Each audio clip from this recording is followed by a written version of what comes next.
ایک بادشاہ تھا، اس کے دور میں مال کی بہت روانی تھی، وہ بہت سا مال اپنی رعایا پر خرچ کرتا تھا۔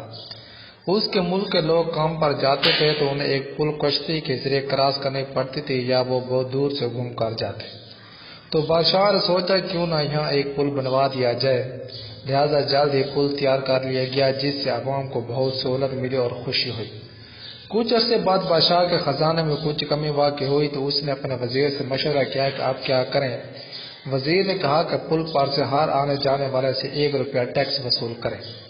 بادشاہ نے کہا کہ عوام پر ظلم ہے اور عوام بہت شور مچائے گی۔ وزیر نے کہا کہ میری ذمہ داری ہے، خیر ٹیکس لگا دیا گیا۔ عوام کچھ نہ بولے، خزانہ پھر سے بھرنے لگا۔ کچھ عرصے بعد پھر خزانہ کم ہونے لگا تو بادشاہ نے پھر وزیر سے پوچھا کہ کیا کریں۔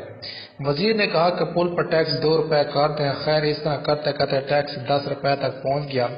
عوام کچھ نہ بولی۔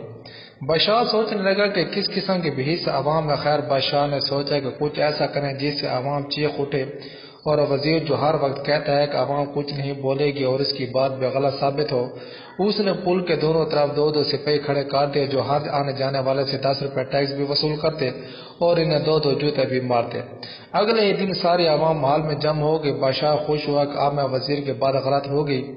بادشاہ نے وزیر کو بلوایا کہ دیکھو آج عوام بول اٹھی۔ وزیر نے کہا کہ آپ پہلے ان کی فریاد سنیں کہ ماجرا کیا ہے۔